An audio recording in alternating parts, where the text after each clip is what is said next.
we'd really like to do with this scheme is to try and uncover what it is that makes Carrickfergus so special, and to restore the historic shop fronts and to make sure the upper floors are used and the buildings are sound, so everybody, including the property owners, but also everybody, the passers-by, shoppers and visitors, can all appreciate the wonderful character and heritage of Carrickfergus.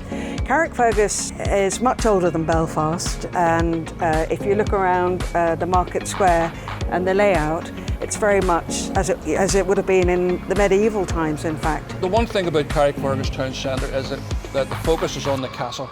The tourism is one of the major issues we have here, and again we feel that if we can bring life back into Carrickfergus Town Centre, we'll be able to bring the tourists back as well. So far we've awarded grants to 8 historic building properties for a variety of uses, including up to 10 residential apartments, reinstatement of historic shop fronts, removal of external roller shutters, and thorough repair of the external elements and reinstatement of windows, chimneys, to really put the buildings back in best condition for future generations to enjoy. Kelly's Coal played a major part in the business side of Carrickfergus, in that the whole marina complex at one time was a coal yard, and the boats brought the coal in on a daily basis. Yes. This was their headquarters. Yeah. Robinson Shoes took the place over. Yeah. He moved in, and you can see it's a very impressive job.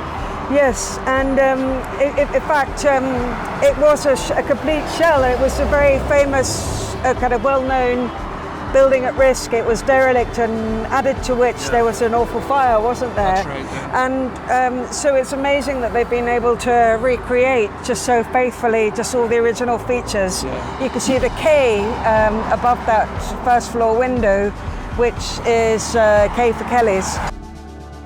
If you look at the maps from the 16th, 17th century, you will have seen these tower houses as at Dobbins, up and down the high street. At one time in the 16th century, there were as many as 10 of these tower houses on the main high street. The architect located a 17th century stairwell, which we have decided to leave there. But it's a gem of a piece of architecture, and the woodwork is fantastic. The heritage, I think, of Carrickfergus isn't as well known or promoted as perhaps it should be. I mean, for instance, the walled part of the town, it's nearly hidden from view. When I walked into Marketplace and saw the property, I was very taken by the St. Nicholas's Church entrance, and I kind of saw Marketplace as being really the entrance to the church, and to some degree another entrance to the town. The property itself was that we purchased, the upper floors were in some state of disrepair.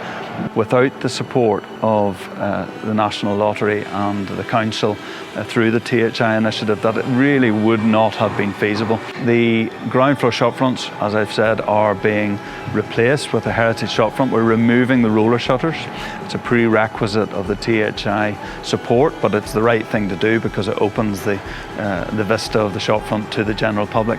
We're also looking to install a heritage canopy for the cafe unit. One of the things that has intrigued me about this process is it gives you an opportunity to look into a bit of the history of the building, and when we've looked at that, the YMCA were the original, not the original residents, but in the early 20th century, this was their temperance cafe. And during the refurbishment work, we discovered elements of the structure that reflected that history, and also a YMCA sign dating back from the early 20th century. So it's fascinating being involved in a project which is not new build, where you're trying to retain as much of the existing structures as practical and possible, but you're putting back what was there before. The building, this section of the building dates back to certainly the 17th and 18th century. There appears to have been on the Ordnance Survey maps, the first edition in 1837, there appears to have been a courtyard area at the rear of the building, and that's also reflected on the Griffith's valuation map of 1857. When we uncovered the front wall, we took the render off the internal wall, we uncovered a brick archway, which would appear to have been the alleyway, the coach alleyway leading to this rear courtyard area. This part of the building was infilled sometime in the late 19th century, early 20th century, we believe. Part of the refurbishment process is to obviously re-roof or recover the roof in the building. This section of the roof is the original timbers, and with the exception of a new king post truss above me, the original timbers are going to be retained. Have to be treated for woodworm, but we're going to retain them. And then the roof will be recovered with natural slates. But this is the warrant officer's accommodation, as it was called years ago, whenever the Irish regiments were billeted in the Carrick Castle.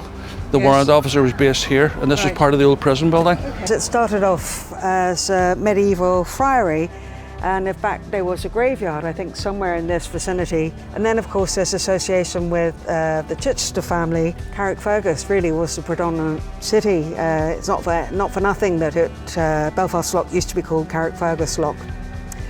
And of course they had Joymount Palace there, where the library now stands.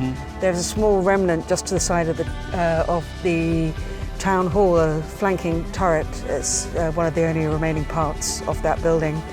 And then we had this grim Victorian prison. Here's the old Victorian prison walls. A very unfortunate place to be locked up. The conditions just must have been awful. We're now standing on the opposite side of the road from an old building in Carrick which was very famous because it was known as the wool shop. Unfortunately, a few years ago there was a fire and the business relocated.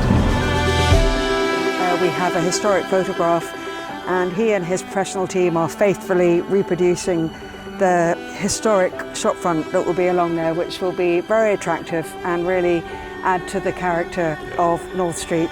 Towards the top of North Street you have the North Gate, which was one of the old entrances to the old town. North Street is probably one of the busiest streets in Carrickfergus. It has the most businesses, the highest footfall, and to get a business of this calibre actually sitting here when it's finished, I'm actually quite excited to see what it's going to be like. Well, that's the end of the small short video tour of the town, and it'll give you an idea of the work, the collaboration between the council and the National Lottery in providing £2.4 million worth of funding. But we have to remember as well that the business owners who are getting involved in this scheme are contributing quite an amount of money as well. So on behalf of the council, Mid and East Antrim Borough Council, thanks for listening, thanks for watching. I hope you enjoy looking at the buildings when the whole thing's complete.